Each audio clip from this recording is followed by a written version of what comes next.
Illinois Stories is brought to you by the Corporation for Public Broadcasting and by the support of viewers like you. Thank you.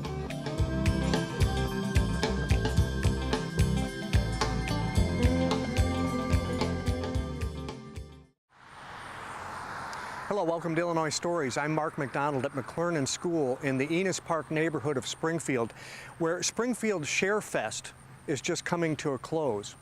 This is the Extreme School Makeover number 2. The first one was 2 years ago at Harvard Park Elementary. This year, almost 2,000 volunteers are working here at McClernand School and at Jane Addams. Melissa Sandel, this place is buzzing. This is the gym, right? Is this sort of like the heart of the place, the heart of the operation? Mark, this is Grand Central Station. This is where it all begins for our volunteers. When they arrive on site, they come into this gym, they check in here at the hospitality desk, they sign a waiver, put on a t-shirt, and they gear up for work. This is where we inspire people, where we explain to them what we're doing, and more importantly, why we're doing it. And then we send them off to different parts of the building to begin work. Now here at McClernand, how many people this week will show up in a yellow, blue, or green shirt to volunteer? Well, we're not quite done yet, but we're envisioning potentially between 1,500 and 2,000 people over the course of the entire week, both here and at Jane Addams Elementary School. And that's how you can get so much done in 1 week, because you have all of these people. Now, just to sort of frame this out a little bit, the people with the blue shirts, they're the people that have technical expertise who can head up a crew of volunteers that can tackle a project, right? That's right. If you see people in a green shirt, they are the engine of Sharefest. They are volunteers who showed up on site simply to make a difference, not knowing what they were going to be doing, but just willing to do whatever we ask. If you see people in blue shirts, those are our team leaders. Many of them are professional contractors. Some of them are project managers, team leaders of different types who have developed projects throughout our building in conjunction with the teachers and staff at this school and the school district. And then they oversee the green shirts, the volunteers, to accomplish that work. Okay, and the yellow shirts, which you and some of your cohorts here are working, that means you're sort of a supervisory Sharefest individual, right? We are site leaders. We are the leadership team that help coordinate things between the blue shirts. We always tell our volunteers, a yellow shirt means you're talking to a person who doesn't know very much, but we can point you towards somebody who does. Okay. Now this whole thing started through the West Side Christian Church in Springfield. You all saw a need several years ago that there were some of the schools in the district that, well, they just needed things that the district couldn't provide for them. But then it sort of, take me from that to sort of became what it is with the Extreme Makeover. Sure. Westside Christian Church has always been a generous church involved in the community. And we had been engaged with Harvard Park Elementary School for a number of years, meeting small needs as we could to help make a difference in that school. It was a school that had a 98% low income rate. At any given time, 15 to 20% of their student population was homeless.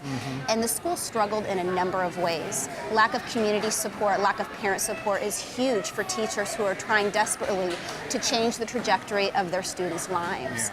And so we simply asked them in 2011, what could we do? If we were to initiate a wave of generosity, what could we do that would put your school on a different path?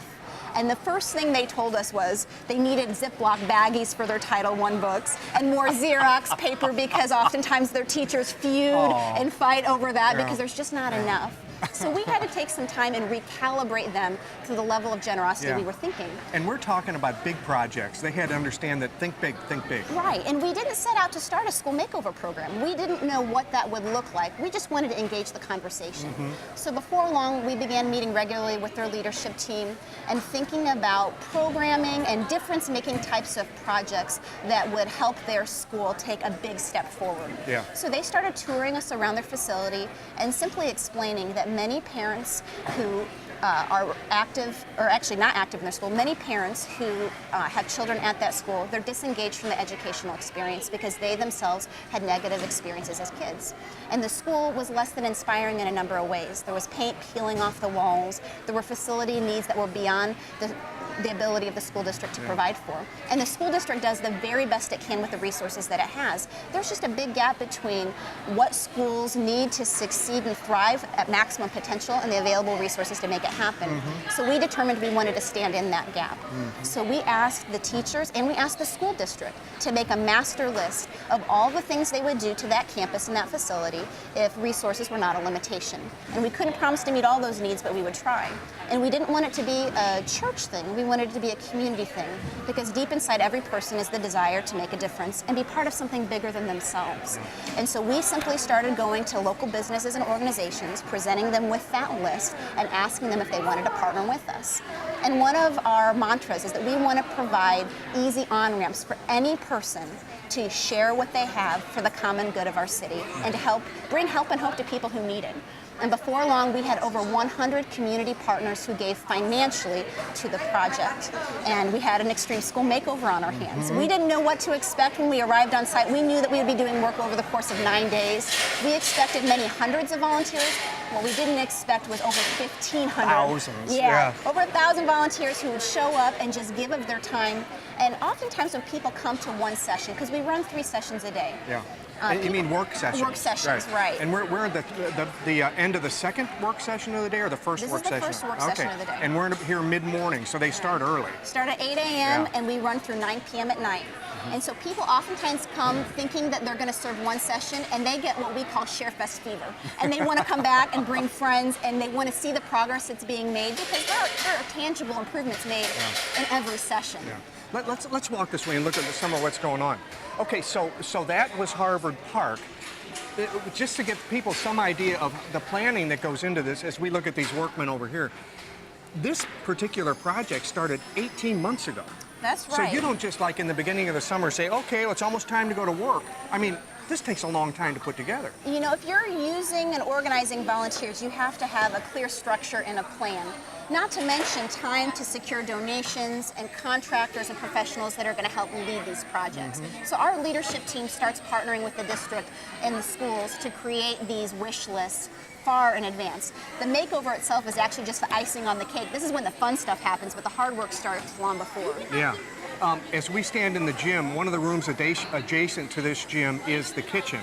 That kitchen needed a lot of help, and I want to go in the kitchen because it shows 2 things: what you're capable of doing, but it also shows the type of people, the type of contractors that get involved in helping you here. So that's our next stop, okay? Sounds great.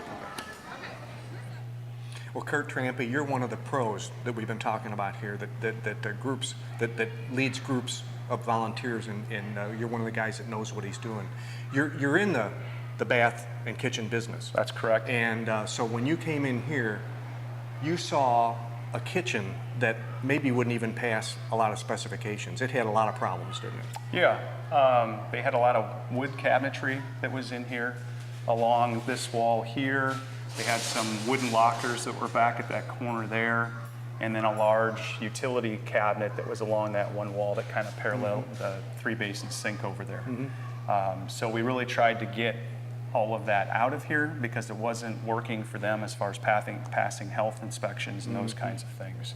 So that was a key component, was to replace that with stainless steel and shelving systems that they could actually use and not be an issue with the health department. Okay, well, let's kind of show some of that. If we walk along like these, now these stainless steel appliances were here, but on that wall were the wood cabinets that you were talking about. Right, they started at that end and came this way, and so we discussed with the kitchen manager here at the school and determined that it would make best use of space to locate all of the appliances on this one wall, so we had to have electrical work done after the wall was repaired to allow us to have the milk refrigeration down at this end, and then the freezer refrigerator storage down at this end. Yeah, of course, the wall's been cleaned and painted, the ceiling tiles and the grid cleaned and painted. Right.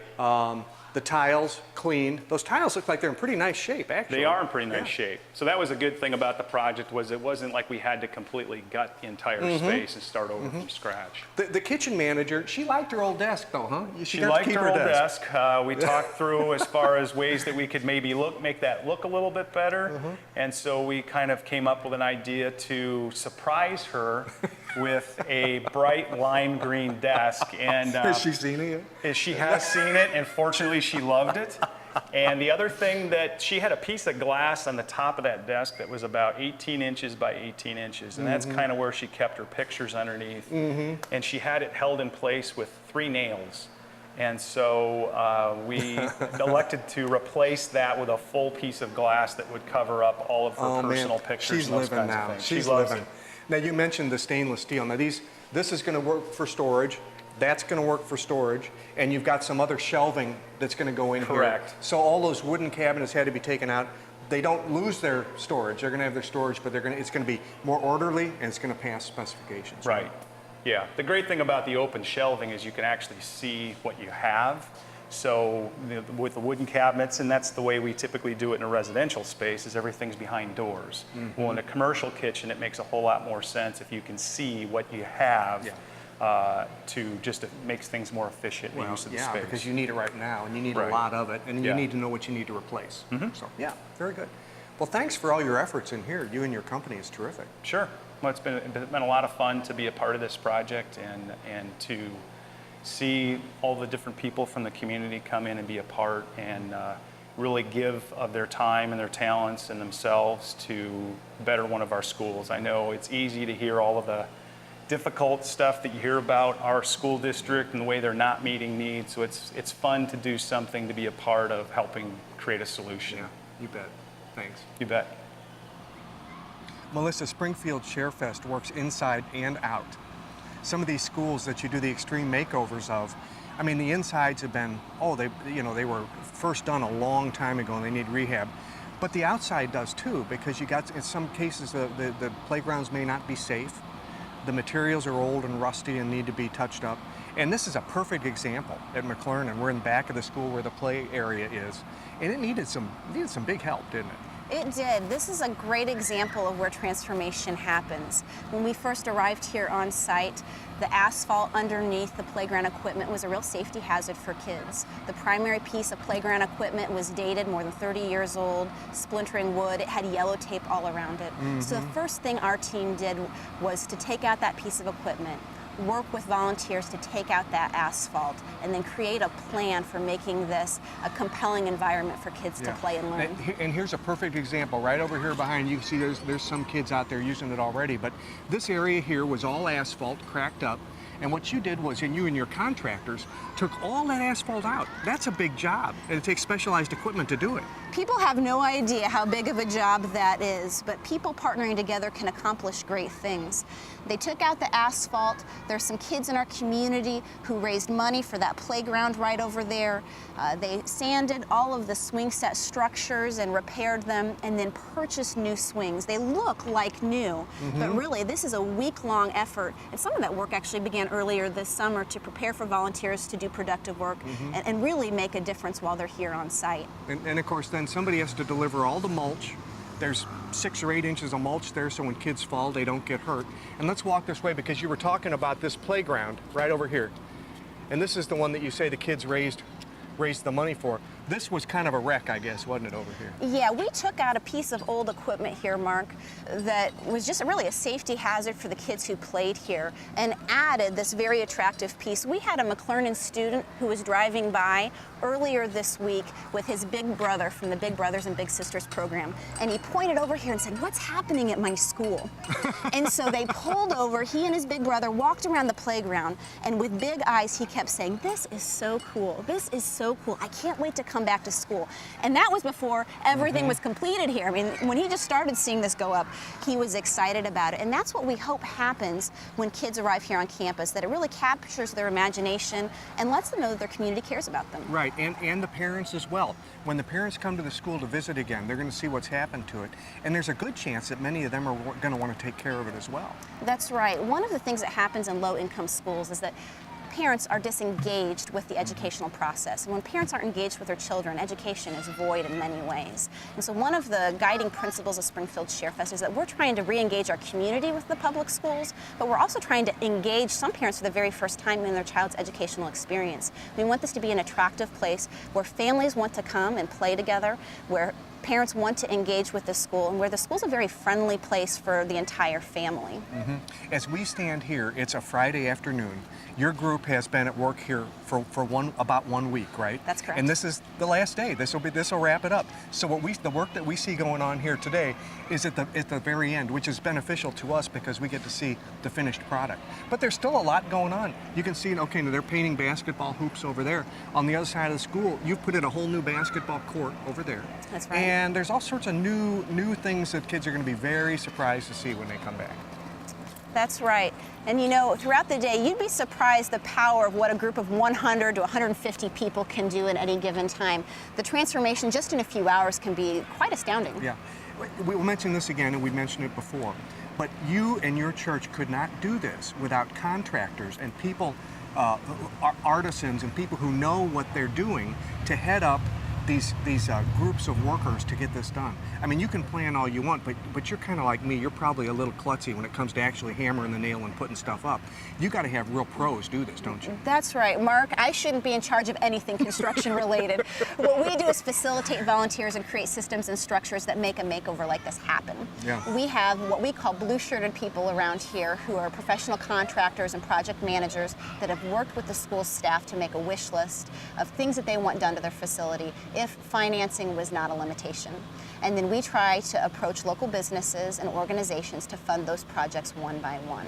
It's remarkable. And then those contractors then donate their time to lead volunteers to do professional level work. We want to do everything with excellence so that we leave the school with a great product. And it's really those professionals that make that happen. Well, Melissa, one of the things that you do when you walk into a school or you start planning this process is you work with the supervisors at the school and you say, you know, you might need a set of fresh eyes to take a look at maybe how we can reconfigure the space that you've been taking for granted for all these years. And this is a perfect example because the room we're standing in now is being prepped to be a teacher's work area. And in years past, the teachers were always crammed into the lounge with the work area, right? That's correct. So now you've really opened it up for them. That's right. The teacher's lounge was both a dual workroom and relaxation space. And it's very hard for teachers to have lunch and relax while work is happening around them. Making copies and finding, documents and all that stuff. And so what they're doing now is this new space. That wall, for instance, that's brand new, right? O'Shea Builders, one of our key partners, constructed this wall for us and divided up a larger room into a smaller space that we then converted into a workroom. And then our volunteers have built cabinets, have attached countertops, and really made better use of this space. Wow, it's going to be perfect. I know they're putting together the mailbox and for the teachers over there. And then right on the other side of this would be the lounge, and that'll be our next stop. Well, Melissa, I didn't see the teacher's lounge before, so I can't really make a judgment, but you did, and you were in on helping to put this thing back together. It's a big change, isn't it? It is remarkably different. When we first came on site, the walls were stark white. One of the initial requests from the teachers was the addition of a sink, because if they ever needed water for coffee, tea, soups, or whatever during lunch, they had to get it from the school restroom, which is unattractive in so many ways. And they don't have time for that kind of stuff. So they asked if they could have a sink, and one of our key partners, O'Shea Builders, said they could meet that need. So they not only provided a sink through some of their subcontractors, but they also donated cabinets, countertops, and a number of other things to help just enhance this room. And we're looking at the furniture now, and the furniture's all new too, right? We had a gifted interior designer who came in and donated her time, brought in a team. They ended up soliciting some donations from some of their key contacts to produce new couches and tables, an overall aesthetic makeover for this room that we hope will make the teachers really pleased. Yeah, I noticed new microwave ovens. I noticed a new refrigerator, the new stainless steel refrigerator. They really got it all now, don't they? It's an attractive room that we hope will be a tranquil resting place for teachers in the middle of the day. When the principal first saw it, what was her response? She wasn't expecting the complete transformation that had occurred in here. She walked in the room and she just began weeping. And all she could say was, "I don't know what to say." Well, she'll hear a lot from the other teachers, I'm sure, when they see it for the first time. Well, we hope they feel very loved by their community, and we hope this ends up being just a bright spot in their day. Yeah. Well, Melissa, we don't have time to see all the work done at McLernan, but we can finish up here at the library where I guess the room looks completely different, just if not for any other reason than just the artwork. That's right. Troy Freeman from Free Sky Studios designed the Starlit Library mural. Here at McLernan, their mascot is the stars, the McLernan stars. And so the Starlit Library now features a solar system that has really captured the imaginations of kids who've walked through here already. Oh, that's terrific. Okay, so Troy's up there now working. Some other workers are also doing part of the mural here. And these, for instance, they didn't have these fine bookshelves before. No, Barnes & Noble came alongside Springfield Sharefest and donated these bookshelves. Permabound out of Jacksonville gave us several hundred books to add to their library. A new circulation desk was constructed over here for the librarian. So this place is really taking shape. Wow. They won't know what to say when they see it. We hope that they are speechless when they walk in this room. Well, Melissa, at Jane Addams, they had a different set of issues to deal with. And one of them was the flooring in the school. The area that you and I are standing on is just part of like 20,000 square feet of what was old carpeting, right? That's right, Mark. District 186 wants to replace all carpet in schools with tile. And the carpet in here was dingy, it was decades old, and carpet is very difficult to keep clean. It's filled with allergens and bacteria, very difficult for students who are attending here and their teachers.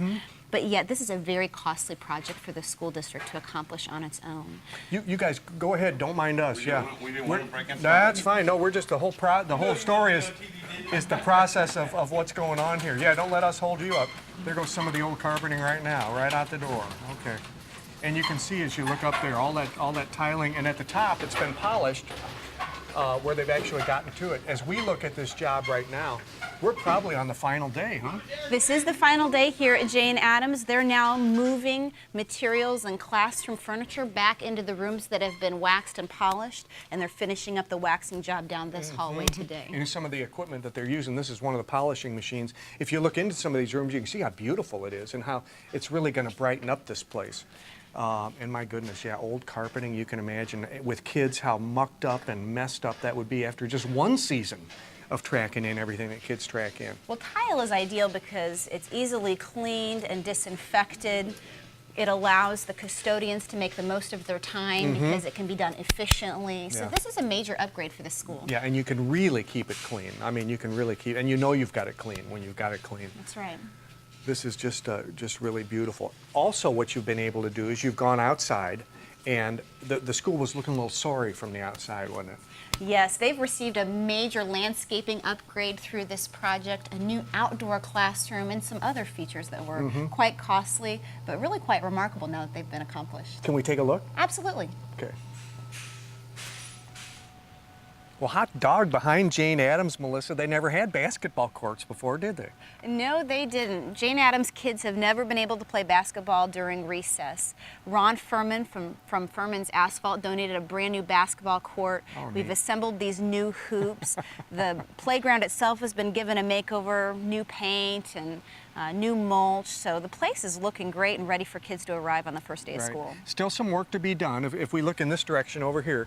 Now, when they were playing ball back here, the ball would always escape down this hill and the kids get banged up going down there. So you put in a new fence there to stop the ball. And if we look further down, the playground equipment, once again, has been touched up and painted, but there's a new addition, what you call an outdoor classroom down there. That's right. Picnic tables are going to be placed underneath that trellis area so that on nice days classes can come out here and learn. And then just to the right of that, those goalposts didn't used to be there. No, they don't have nets on them yet, but that's a new soccer field with new soccer goals.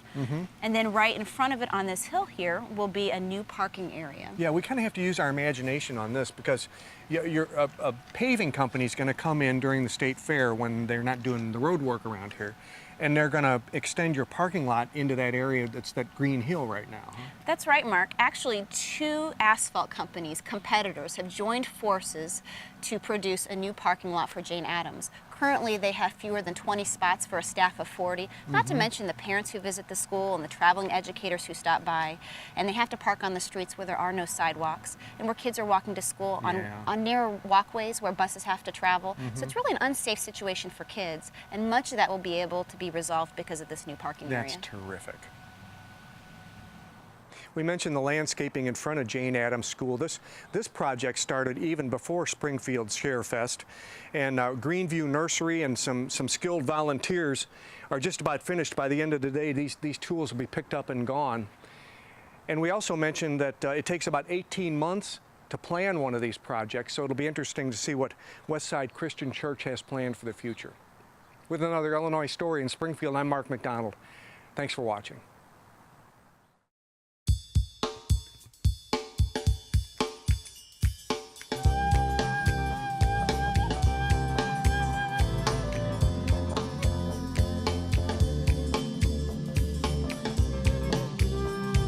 Illinois Stories is brought to you by the Corporation for Public Broadcasting and by the support of viewers like you. Thank you. For a DVD copy of the program you've just seen, send $19.95 to Network Knowledge, P.O. Box 6248, Springfield, Illinois 62708. Be sure to include the program name, subject, and when the program aired. You can also order with your credit card by calling 800-232-3605.